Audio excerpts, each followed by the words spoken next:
Bonjour, bonsoir tout le monde. Merci en pile parce qu'on est avec nous dans le SAS sous Télévision Nationale d'Haïti. C'est un plaisir pour nous rejoindre nous pour l'autre numéro mise au point. Là, nous allons parler droit monde, puisque jeudi, c'est Journée mondiale droit monde. C'est tout. Date a été adoptée déclaration universelle droit monde. L'intérêt, c'est de regarder pour qu'ils soient associés. Journée droit monde à adoption par l'Assemblée générale des Nations unies de documents. Ça, un document qui est un document qui traduit en pile langue. Et jeudi, là. Et nous avons gagné tout très certainement pour nous faire le point sur la réalité droit de monde ici dans le pays d'Haïti. Célébration à ça, les thèmes qui sont enlevé, campé pour faire droit, tout le monde respecter. OPC avec nous matin pour nous expliquer qui travaille, OPC a fait par rapport au respect droit de monde dans le pays. Regardez tout ensemble d'activités qui prévoit pour marquer journée ça ici en Haïti. Là, nous déjà, si nous n'avons pas de OPC avec nous, nous allons recevoir protecteur citoyen. Maître Renan Edouville qui a accepté de répondre à question nous aujourd'hui, et c'est la première fois qu'il répondre à question nous comme protecteur citoyen, la mise au point. Monsieur le protecteur, bonjour, bienvenue sous TNH. Bonjour Monsieur Lindor, bonjour à tous les téléspectateurs, téléspectatrices de la Télévision nationale d'Haïti. Naturellement, c'est pour la première fois que je participé dans l'édition ça, dans l'émission ça, en tant que protecteur, bien évidemment. Mais ce n'est pas la première fois que je participé dans l'émission avec vous. Très certainement. Je suis un habitué de la maison. C'est clair. Donc c'est un plaisir, c'est aussi un honneur pour moi la matin, dans l'occasion justement de la commémoration de la Journée internationale des droits de l'homme, qui coïncidait justement au 70e anniversaire de la Déclaration universelle des droits de l'homme, que nous sommes capables de dans créole. Déclaration universelle doit tout le monde. Et je ne jeudi, et depuis hier, tenant compte de décalage là, donc depuis hier, il y a des activités commémoratives qui relatives à date ça, qui c'est une date très importante en matière du respect et de la protection des droits de l'homme. Pour que ça, généralement, il y a associé journée des droits de l'homme à adoption et document ça à M. Edouville. Bon, d'abord, deux bases à associer parce que la Déclaration universelle des droits de l'homme, nous sommes capables de dire c'est le texte de référence en matière des droits de l'homme. Depuis parler de droits monde dans quel que soit le pays qui gagne sur la terre, eh bien, le premier texte capable de brandir, eh bien, c'est la Déclaration universelle des droits de l'homme, qui était adoptée justement le 10 décembre 1948, et nous sommes capables de dire que c'était presque à l'unanimité. Presque tout pays qui était là, pour être adopté, pour être voté en faveur de texte, il a été voté censé pour, pas de gagner, voix contre. Et il y a quelques pays qui étaient fait abstention, 8 au total, mais quelques mois plus tard, quelques années plus tard, pays qui étaient fait abstention de Déclaration universelle des droits de l'homme, ils ont venu réviser pour position et ils ont venu accepter la Déclaration universelle des droits de l'homme. Donc en clair, la Déclaration universelle des droits de l'homme est constituée, comme un pile monde toujours aime dire, à bien des égards comme étant le texte de référence en matière des droits de l'homme. Maintenant, au niveau des Nations Unies, il y a toute une série de dates qui sont adoptées. Par exemple, on connaît le 1er décembre, c'est la journée mondiale contre le VIH-Sida. On connaît le 3 décembre, c'est la journée internationale en faveur des personnes handicapées. On gagne le 3 mai, on gagne le 7 juin. Donc, il a été estimé que, en façon pour être capable de souder à texte de référence, donc au niveau des Nations Unies, il a été pris une résolution pour être consacrée le 10 décembre comme étant la journée internationale des droits de l'homme, qui se date tout pour commémorer ou encore honorer les défenseurs des droits de l'homme. Donc, il y a trois, nous sommes capables de dire, événements fondamentaux le 10 décembre. Non seulement ça rappelle l'adoption de la Déclaration universelle des droits de l'homme, ça rappelle aussi la journée internationale des droits de l'homme, ça rappelle aussi la journée des défenseurs des droits de l'homme à travers le monde. Parfait. Tous les hommes naissent libres et égaux en dignité en droit, 70 ans après, côté nous, M. Edouville. Bon, tous les hommes naissent libres et demeurent égaux en droit, c'était un idéal. Et c'est ça qu'on joint dans l'article 1er Déclaration universelle des droits de l'homme. Cela veut dire que tout le monde, c'est monde. Maintenant, 70 ans après, si nous avons fait une analyse, un bilan, nous sommes capables de dire que c'est un bilan mi-figue, mi-raisin. C'est-à-dire avec des moments de haut, avec des côtés positifs et également avec des côtés négatifs. En nous prenant le côté positif, journée jeudi, dans l'occasion 70e anniversaire de la Déclaration universelle des droits de l'homme, on a dit ça en marge tout avant commencement de l'émission, eh bien c'est un texte qui traduit, nous capables de dire, dans presque toutes les langues du monde. Dans tout dialecte, dans toute langue, on va joindre un texte qui est la Déclaration universelle des droits de l'homme. Donc, cela veut dire que la Déclaration universelle des droits de l'homme, il prend une proportion, nous capables de dire, une dimension large.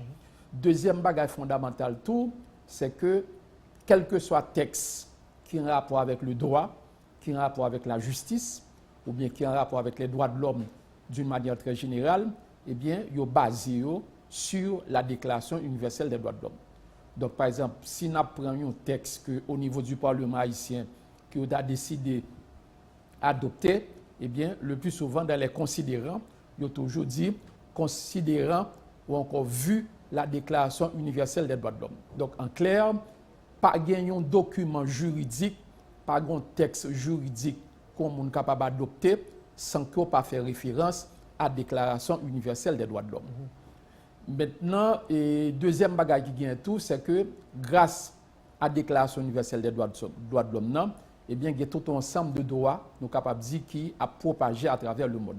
Et particulièrement les droits civils, les droits politiques. Et la Déclaration universelle des droits de l'homme, nous a parlé de ça. La CAI par nous tout, justement, nous sommes capables de dire depuis vers les années 1986, n'en déplaise aux autres, eh bien, il y a de très grandes avancées qui sont faites en matière de droits civils et politiques.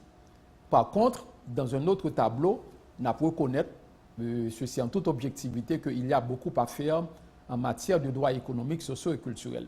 Donc, évidemment, dans la Déclaration universelle des droits de l'homme, ils mettaient accent sur les droits économiques, sociaux et culturels. L'on fait référence avec un article, l'article 25, qui demandait que tout le monde doit gagner une vie au niveau de vie suffisant. L'on prend référence à l'article 22, l'on fait référence à l'article 23, qui mettait accent sur les droits au travail.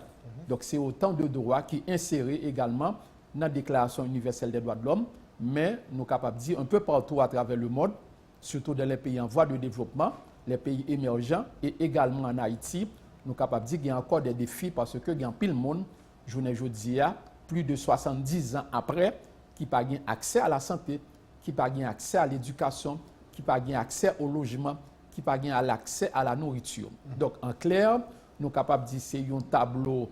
De côté, il y a des avancées sur le plan positif, il y a des avancées en termes de droits civils et politiques, et de notre côté, il y a aussi des défis à relever, et ces défis, passer obligatoirement, passant naturellement.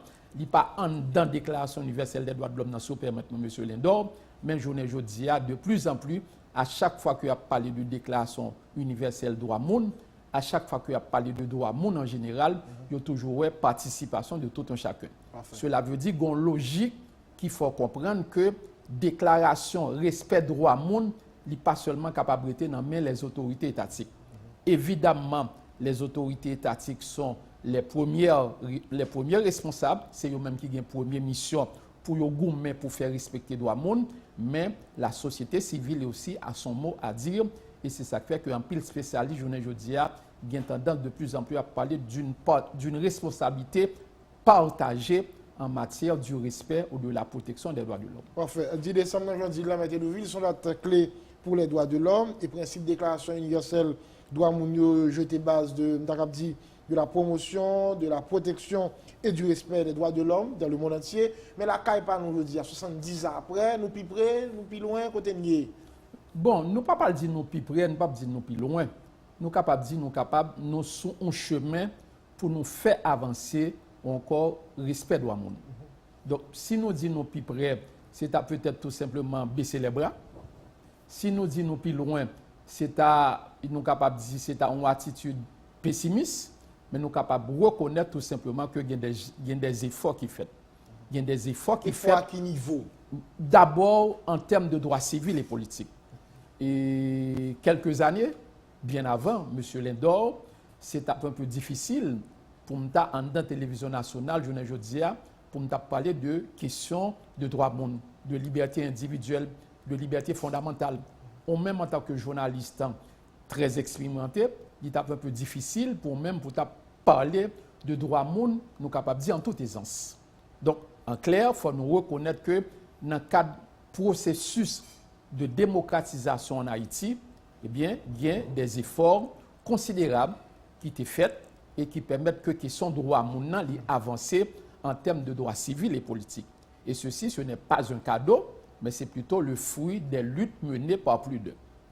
Mais de notre côté, on a pour reconnaître tout qu'il y a un pile obstacle à la question de droit moun. Parce que la question de droit moun qui s'allie, sous permettre de faire un exercice, c'est en cours où non bataille, ou pour joindre des moments de haut, ou pour joindre des moments de bas. C'est-à-dire, on n'est pas capable de dire que il y a un respect de droit moun à 100%, et bien, pas besoin de gommer encore pour respect de droit moun. Non. Parce que ce qu'on a dans mon journée aujourd'hui, demain matin, on doit enlever. Donc, voilà pourquoi il faut être toujours vigilant en matière du respect des droits de l'homme. Donc, la bataille n'est jamais gagnée de manière définitive en matière des droits de l'homme. Donc, liberté individuelle, et liberté de la presse, liberté d'expression, droit de manifester, certes, il y a des avancées sur ça, mais sous ferme les yeux, un jour, il doit avoir qu'on perdue. Donc, cela veut dire qu'il faut que nous ayons une vigilance, nous capables de dire constante en matière du respect des droits de l'homme. Et deuxième bagage qui gagne, nous avons dit ça tout à l'heure, c'est le tableau des droits économiques, sociaux et culturels. Justement. En pile monde pour qu'on rende compte que lorsqu'on est dans une société, population n'a pas accès à la santé, c'est un problème de droits de l'homme. Lorsque, par exemple, des artistes ne peuvent pas jouir de leurs œuvres, c'est-à-dire propriété intellectuelle, droit d'auteur pas respecté, c'est aussi un problème de droits de l'homme. Lorsque, par exemple, des gens n'ont pas accès à un logement décent, eh bien, c'est aussi un problème de droits de l'homme.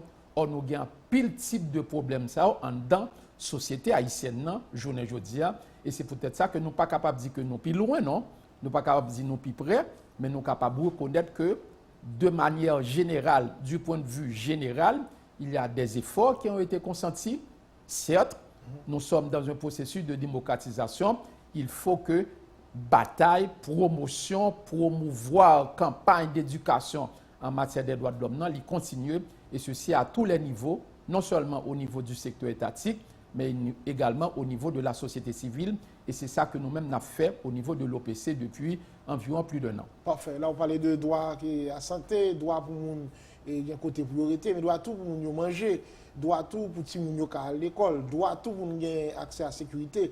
Je dis, on a marqué journée ça dans le contexte côté des quartiers et quartiers populaires, il y a des gangs qui affrontent une à l'autre. Ça tout a dû attirer l'attention, M. Dedouville. Bien évidemment, et c'est un sujet de préoccupation.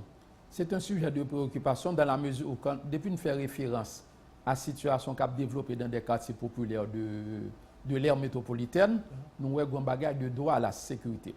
Et le droit à la sécurité, c'est un droit fondamental. Ne pas dire que c'est le droit le plus important, parce qu'en matière des droits de l'homme, il y a un droit qui est plus important que l'autre, mais tout droit est associé, tout droit est lié d'une à l'autre.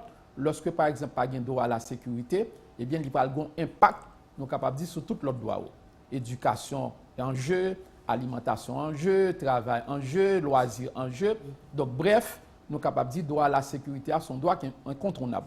Maintenant, il revient certainement à l'État, parce que c'est l'État qui est là pour garantir le droit à la sécurité. C'est l'État lui-même qui doit prendre les dispositions pour lui capable de renforcer les institutions concernées, notamment la police nationale d'Haïti, la justice, et bien pour capable de mettre hors d'état de nuire, nous sommes capables de dire tout le monde, tout les bandits, tout le monde qui a des armes illégales dans le cap semé deuil dans les familles haïtiennes. Donc, journée jeudi, dans l'occasion du décembre, c'est regrettable pour nous penser à des gens qui sont décédés tout récemment. C'est regrettable pour nous penser à des gens qui sont assassinés. C'est regrettable pour nous penser à des douaniers, par exemple, qui mourent dans l'exercice de leurs fonctions. C'est regrettable aussi pour nous penser à des gens de jeunes qui sont assassinés dans des quartiers populaires de l'ère métropolitaine. C'est aussi regrettable pour nous penser à des policiers également qui tombaient dans le cadre de l'exercice de leurs fonctions. Donc nous croyons que un effort qui peut faire au niveau de l'État, au plus haut niveau, et bien pour que soient capables de permettre à la population, permettre aux citoyens, citoyennes, également les étrangers qui sont sur le territoire haïtien, pour capables de jouir, nous capables de dire de ce droit, qui sont un droit fondamental, à savoir le droit à la sécurité. OPC et droit moun, qui rapport gain? OPC et droit moun, c'est très lié, parce que OPC, c'est une nous sommes capables de dire institution qui est dans l'État, qui est dans la Constitution, qui est là pour parler, pour travailler sur la question de droits humains, pour faire promotion ou bien pour veiller à la protection des droits humains. OPC créé d'ailleurs à partir de la Constitution de 1987 là. Alors en 1987, si vous permettez rapidement, il faut dire que il a fait mention de OPC, mais ce n'est pas en 1987 que OPC était venu prendre naissance. Donc, première institution, premier protecteur que OPC va gagner, c'est le docteur Lua, le père de la Constitution. Et au moment que vous avez créé OPC dans la Constitution de 1987, là, OPC était seulement pour un mandat pour réagir, accompagner les gens qui étaient victimes d'abus dans l'administration publique. Mais tout de suite après, eh bien, vous allez adopter un texte, une loi cadre pour l'OPC qui prend OPC une tâche beaucoup plus large. Donc, journée aujourd'hui, non seulement nous là pour accompagner les gens qui sont victimes d'abus dans l'administration publique, mais tout ce qui a rapport à la question de droits humains passé par le canal, par les attributions de l'OPC. Nous intervenus pour les gens qui sont en prison, en détention préventive prolongée. Nous intervenus pour les gens qui sont en milieu carcéral, en conflit avec la loi. Nous intervenus également pour les femmes qui sont victimes de violences, de harcèlement, dans le domaine de l'emploi, bien dans le harcèlement tout court. Nous intervenus aussi en faveur des personnes handicapées. Nous faisons promotion pour les personnes handicapées, bien bref, les personnes à mobilité réduite. Et nous intervenons tout également pour les personnes, nous capables de dire, vivant avec le VIH-Sida. Donc, au niveau de l'OPC, je dis, nous avons défini d'abord une politique de proximité en matière des droits de l'homme. Par exemple, ça que m'a fait aujourd'hui dans la télévision nationale d'Haïti, côté que nous avons fait une causerie, nous avons fait un chita parler sur la question des droits de l'homme. Au moment que m'a fait là, eh bien, même bagage ça a fait dans les différents départements du pays. Parfait. Nous avons une délégation qui Grandance, qui a fait le même travail là. Nous avons une délégation qui est dans l'Artibonite, le bas et le haut Artibonite. Nous avons une équipe de l'OPC qui a fait le même travail la journée aujourd'hui, chita avec les autorités judiciaires, chita avec la société civile pour débattre question de droits dans l'occasion du 10 décembre. Nous avons fait le même travail ça dans le sud. Nous avons fait le même travail ça dans le sud-est. C'est le directeur général qui représente matin dans le sud-est. Dans l'Artibonite, c'est le protecteur adjoint. Dans la Grandance, c'est le directeur du cabinet du protecteur qui est là. Dans le plateau central, c'est le coordonnateur des présences territoriales. Donc, bref, un peu partout, à travers les 10 départements, donc, nous avons défini une politique de proximité pour que l'OPC n'a pas seulement arrêté dans Port-au-Prince, mais pour aller vers la population à travers les arrondissements, à travers les communes et pourquoi pas les sections rurales. Donc, nous avons dit tout à l'heure un ensemble d'interventions que nous faisons, soit pour aider les gens qui subissent violence souffrance, en fait, les femmes qui subissent violence, les VIH. L'intervention consiste à qui ça? Tu as des gens qui défendent, fait notre sortie? À plusieurs niveaux. D'abord, toute intervention sera faite de manière gratuite. Okay. Pas un bagage qui fait au niveau de l'OPC, un service qui fait au niveau de l'OPC pour nous demander mon accord. L'OPC, c'est une institution qui est là pour faire le service, pour accrocher le bail service public à la population. Et ceci sans aucune forme de discrimination. Ça doit être clair pour le monde. Pas de monde qui est capable d'aller dans l'OPC pour dire que moi venu me dépenser tant comme ou bien demander tant comme. Donc ça, ce sera la sanction la plus draconienne à l'encontre de monde qui peut faire bagarre ça. Et il pas fait bien évidemment. Donc, alors maintenant, comment que l'accompagnement ça y est? Comment, en quoi consiste cet accompagnement? Premièrement, mon doit aller dans l'OPC, il dépose en plainte. S'il estime que lui-même est victime d'un cas de violation de droits humains, ou bien s'il estime que les gens proches qui est victime d'un cas de violation des droits de l'homme, des droits humains. Maintenant, OPC attendait mon nom, il a analysé plainte là, et dans un premier temps, il va regarder pour qui monde qui est censé concerné par rapport à plainte ça. C'est-à-dire quel est le degré de responsabilité d'un acteur, encore des acteurs qui en rapport avec plainte ça. Maintenant, si c'est un ministère, si c'est une autorité judiciaire, si c'est une autorité de la police, eh bien nous-mêmes, laisser à travers par nous, c'est déplacer, aller faire une quête de proximité, rencontrer mon nom, adresser une correspondance à l'inspection générale de la police, adresser une correspondance au parquet, une requête au parquet, ou bien adresser une correspondance à un ministère qui concerne. Tout dépend de la nature de violation de droit de l'homme. Et OPC lui-même, il suit le dossier jusqu'à la fin. Parfois, dans certains cas, nous avons un accompagnement victimologique. Cela sous-entend appui psychologique, appui médical et appui économique. Tout dépend de moyens que nous gagnons, tout dépend de problèmes que nous gagnons. Et dans le cas où il y a des barrières par rapport à traitement dossier, eh bien, OPC, étant donné que ce n'est pas pour compte libre, c'est une instance nationale, bien évidemment, mais c'est une instance qui travaille avec d'autres instances internationales. Donc, OPC, c'est une INDH, c'est-à-dire une institution nationale de droits humains, qui est affiliée à des institutions internationales. Et dans le cas où, que, par exemple, dossier A, nous estimons que une autorité qui refusait à 100% suite favorable à la recommandation OPC, eh bien, nous devons non seulement adresser nous au Parlement haïtien, parce que l'OPC, c'est l'émanation des trois pouvoirs, mais nous sommes capables de tout saisir le Conseil des droits de l'homme dans certains cas. Donc voilà, nous sommes capables de dire de façon sommaire la procédure qui est tracée au niveau de l'OPC en termes de réception de plainte. Parfait. Là maintenant, est-ce que l'OPC tout pas qu'à saisir les bagailles?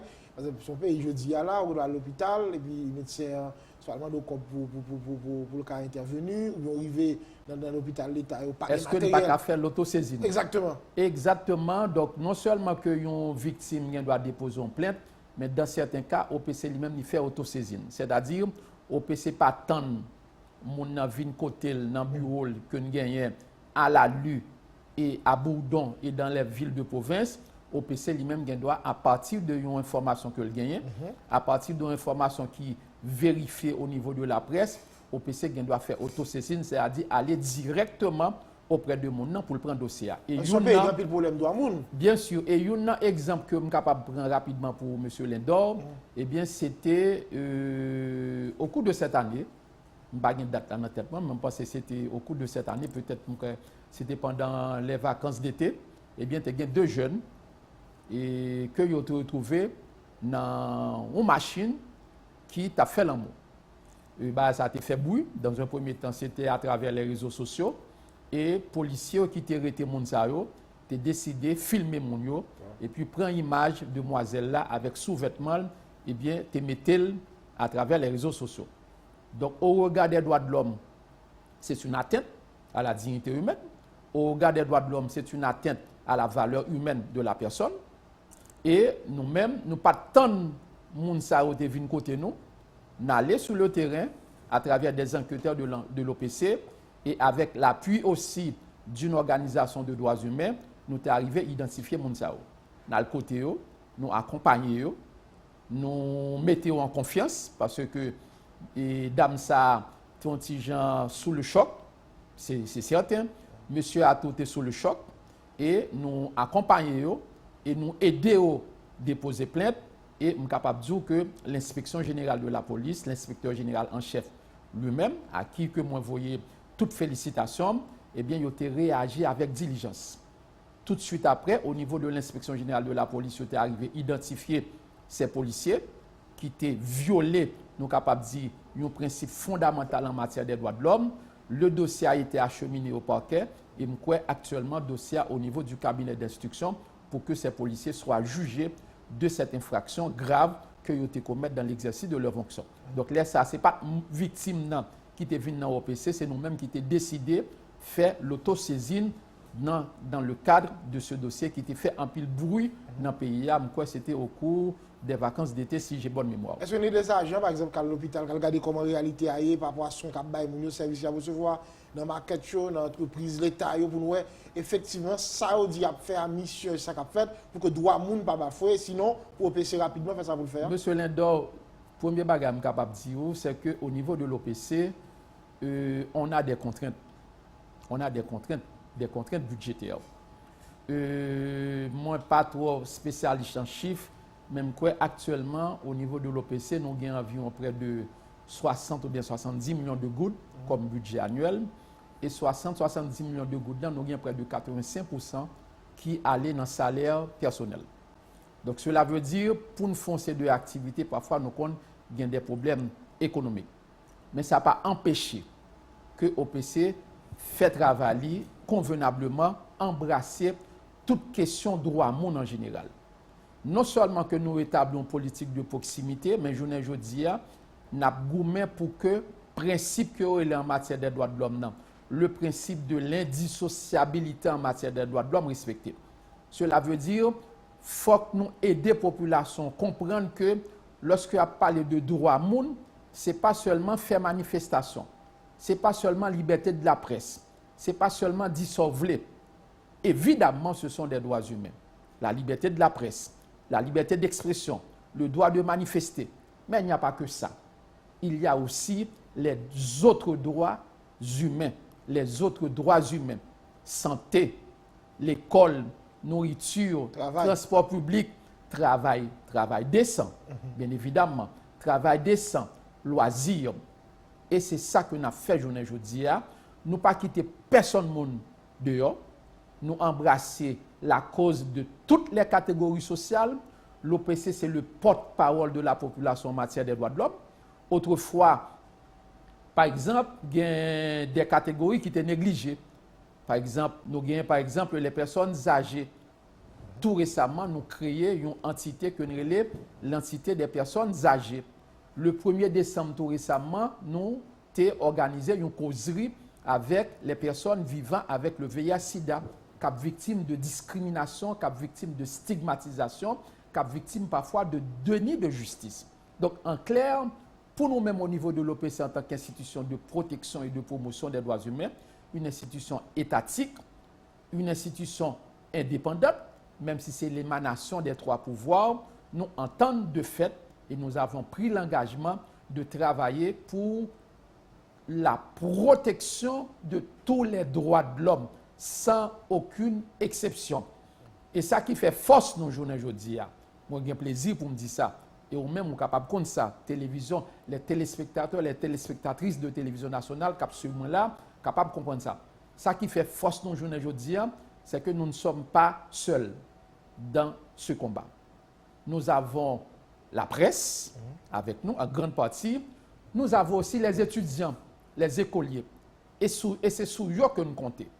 Vendredi 7 décembre, nous avons organisé un concours, une remise de primes à des étudiants, des écoliers en terminale, de jeunes journalistes entre 18 et 35 ans. Ils étaient environ près de 300 qui étaient acceptés de participer dans le concours. Et à la fin du concours-là, le 7 décembre, et ceci, c'était en prélude justement à la commémoration du 10 décembre, nous avons remis des primes. Pour le moment, nous avons 23 jeunes étudiants, journalistes, écoliers qui décidaient de mettre un club de protecteurs, de protectrices en matière des droits de l'homme. C'est des ambassadeurs. Parce que nous estimons que aujourd'hui, si nous voulons mener véritablement un combat pour la protection des droits de l'homme, certainement l'État a la plus grande responsabilité, mais les jeunes, étant donné que nous constituent, nous capables de dire, un fort pourcentage de la population, eh bien, ils ont un travail par eux. C'est les jeunes qui peuvent transformer le pays. Et nous devons encadrer nous-mêmes en tant que nous. Lorsque, par exemple, un jeune journaliste qui décide de faire un reportage sur la traite des personnes, eh bien, il aborder une question brûlante d'actualité. Lorsque, par exemple, un jeune écolier qui est dans un collège, qui est un lauréat dans le collège canado-haïtien, qui dit que question doit mon mais comment pour l'aborder? Premièrement, il faut faire sensibilisation en ce qui concerne le droit à l'environnement. Sensibiliser la population pour qu'on peuple là, citoyens pour connaître que zone la rue c'est caillou. C'est pour protéger l'environnement d'abord. Lorsque par exemple, un jeune qui dit que lui-même l'a encouragé l'autre jeune pareil pour le travail sur l'utilisation à bon escient des nouvelles technologies de l'information et de la communication. Il dit que l'accepter pour la chita avec l'autre Simone pareil pour connaître que effectivement on doit utiliser l'internet, on doit utiliser les réseaux sociaux, mais on doit le faire à bon escient. C'est pas seulement à regarder des bagailles et débauches, des bagailles qui n'ont pas un rapport à la pornographie, etc. Mais ouais, comment on est capable d'utiliser les nouvelles technologies de l'information à bon escient. Lorsqu'on a un jeune, par exemple, qui sortit dans Inagé, qui lauréat dans le concours que nous avons organisé, lui-même qui décidait travaille sur une question qui est en rapport avec la protection sociale. C'est-à-dire que la recommander à l'État, aux instances concernées, pour qu'ils aient une attention beaucoup plus spéciale en faveur des madames Sarah, des marchandes ambulantes, des travailleuses domestiques, que nous relèvons le plus souvent servantes, bonnes, les travailleuses au niveau des usines de sous-traitance. Eh bien, il a demandé pour que les instances concernées aient bien une considération spéciale pour Mounsao. Donc, on est capable de dire que là, on est sur la bonne voie. Eh bien, on est capable de dire que peut-être l'année prochaine, la situation est capable de beaucoup plus favorable dans la mesure où l'on aura l'implication de la jeunesse dans ce combat, dans cette lutte pour la protection, pour la promotion des droits humains. Et c'est ça que nous avons fait aujourd'hui. Nous pas décidé seulement de faire travail là pour contre nous, nous intégrer, nous initier, nous aller vers la jeunesse, nous aller vers les étudiants, nous aller vers les écoliers, nous aller vers les jeunes journalistes, avec le support bien évidemment des journalistes seniors, pour voir comment on peut quand même faire le travail ensemble, parce que la question des droits de l'homme, elle est fondamentale.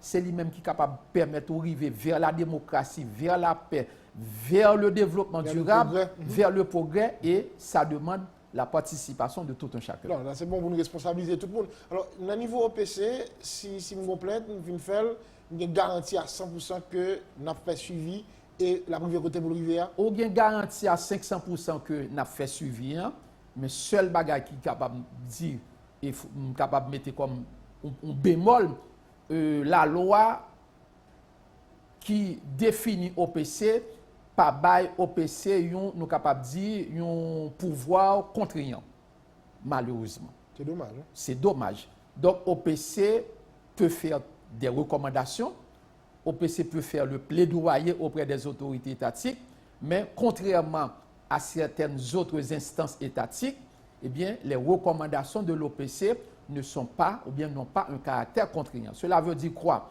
Cela veut dire que si M. Lindor a travaillé dans la télévision nationale d'Haïti, je prends un exemple, et M. Lindor a vu un problème que l'État estime que le victime d'un cas de révocation arbitraire illégale, il saisit OPC, même si nous avons fait recommandation au ministre concerné, le ministre de la Culture et de la Communication, pour reprendre M. Lindor. Maintenant, si le ministre refuse, eh bien, OPC doit faire recommandation ça, adresser une correspondance au Premier ministre, arriver même au président de la République, au Parlement haïtien. Mais si le ministre refuse, nous n'avons pas rien comme outil juridique pour nous forcer le ministre dans la main, pour nous faire reprendre M. Lindor. Ça, c'est un gros vide. C'est un gros vide, et nous estimons que le Parlement lui-même cap travail de concert avec nous. Il faut dire que il y a en pile autorité, en pile honorable députés, sénateurs qui comprennent démarches OPC à faire, travail OPC à faire, qui décident d'accompagner eux. Activités que par exemple nous avons faites dans le département de la Grande-Anse, dans le département de la Tibonite, dans le département du Nord, dans le département du Plateau central. Donc nous avons des députés, des sénateurs qui sont associés, qui participent, qui font causerie, qui baillent point de vue et qui comprennent des démarches. Et je pense que peut-être dans un avenir pas trop lointain, on pourrait quand même venir avec un texte qui pourrait renforcer, nous capables de dire, le mandat de l'OPC en termes de recommandations aux autorités étatiques. Vous sommes Italie, nous avons un ensemble de représentants nous, qui, à travers le pays, qui ont des causeries dans l'occasion de la journée de l'Ouamouna. Mais est-ce que nous avons une présence certaine dans diverses régions dans le pays, et monsieur le protecteur? Journée aujourd'hui, depuis environ un an que je suis à la tête de l'OPC, eh bien, nous n'avons pas de direction régionale. En moins d'un an, nous avons une direction régionale dans le sud, nous avons une direction régionale dans le sud-est, nous avons une direction régionale dans la Grande-Anse, et nous avons à peine inauguré un local dans la Grande-Anse, plus précisément à Jérémie, et ceci c'était avec l'appui du PNUD et de la MINUJUS. Nous avons une direction régionale dans la Tibonite, nous avons une direction régionale dans la Tibonite, au Gonaïve, et nous avons une sous-direction régionale à Saint-Marc. Donc nous avons un bureau que nous avons tout récemment inauguré, c'était en mai ou bien en juin à Saint-Marc, et ceci c'était avec encore l'appui du PNUD. Et très bientôt, nous allons commencer deux constructions, une construction dans le plateau central, dans le bas plateau, du côté de Mirbalet, et aussi une construction dans le département du Sud. Parce que nous avons une direction régionale dans le Sud, mais c'est dans un espace préfabriqué que lié. nous pouvons un bureau local véritablement, mais avec appui de la mairie de la ville des Cayes. Donc, nous faisons acquisition de un terrain et construction a commencé très bientôt. Pour le nord, ce sera la même chose. Donc, nous allons mettre le cap sur le nord, nous allons mettre le cap sur le nord-est, le cap sur le nord-ouest, son façon pour que j'ai été souhaité et j'ai été défini depuis le jour de mon installation le 31 octobre 2017, c'est essayer de voir comment on peut quand même appliquer une politique de proximité au niveau de l'OPC et une politique de Kishita sur l'indivisibilité des droits de l'homme, c'est-à-dire embrasser tous les aspects, tous les chapitres en matière des droits de l'homme. Maintenant, on se dit, vous n'avez pas un budget ou pas fait trop grand passer ça, et il y a des bureaux, ça, tout bon vrai. Est-ce qu'on a suffisamment de reins pour que ce n'est pas local là et ne peut pas régler rien? Bon, ce n'est pas trop grave. Nous avons un budget, nous sommes capables de dire qui est très insignifiant. Très, très, très insignifiant. Mais il faut que je précise également pour que l'OPC gagne une très grande collaboration, d'excellente collaboration avec des partenaires internationaux. Un partenaire international que nous gagnons aujourd'hui qui est important pour nous-mêmes, c'est Avocats sans frontières, côté que nous avons implémenté un projet accès à la justice et lutte contre la violence faite aux femmes depuis environ plusieurs mois. Nous gagnons un partenaire aussi qui est assez important pour nous, c'est l'UMOS. Et c'est l'UMOS qui est partenaire officiel pour nous dans l'organisation concours de textes aux étudiants, aux écoliers, aux journalistes. Donc c'est un partenaire qui va permettre que la lauréate et au niveau de presse là, c'est Nancy Constant de Radio Télé Pacifique. Il vient pour le voyager, pour le faire un mois ou bien 2 ou 3 mois en Angleterre dans le cadre d'un stage. C'est déjà, tous les frais sont déjà disponibles. Nous, là seulement pour nous remplir les formalités pour lui, pour le capable de jouer un visa et puis pour fixer date pour le faire 1 mois, bien 2 mois en Angleterre, à Londres. Et ceci avec l'appui de l'UMOS. Et OPC tout gain comme nous l'autre partenaire qui est assez important pour nous. Nous sommes capables de dire c'est la Minujust. C'est la Minujust qui vient en aide. Et le PNUD également qui vient en aide dans le cadre de construction locale. C'est la Minujust et le PNUD également qui permettent que nous organiser des séminaires de formation et sur la façon que nous devons enquêter en matière des droits de l'homme, comment on doit interroger une victime de violation des droits de l'homme, qui principe qu'on doit respecter, qui comportement un enquêteur doit gagner sur le terrain, et le côté de confidentialité pour respecter pendant qu'on a interrogé et victime. Donc, même au compte ça en tant que journaliste, eh bien, donc très souvent, nous organisons des séries de conférences, de tables rondes, de formation continue à l'endroit de nos membres, et ceci, c'est avec l'appui de la Minujust et du PNUD. On levé campé pour nous faire respecter droit moun, c'est thème qui est ça, qui ça thème ça charrier, Mettez-le-Ville. Ah, un paquet de bagailles. Un paquet de bagailles, dit charrier sanitaire, il y a un principe fondamental, à savoir la responsabilité partagée en droit de l'homme. En levé campé, cela veut dire en nous sentir que nous tous concernés pour faire avancer droit moun dans le pays d'Haïti, en commençant bien sûr par les autorités étatiques, en passant également par la société civile, par les journalistes, par les avocats, par les défenseurs des droits de l'homme, par les jeunes, les vieux aussi, les enfants.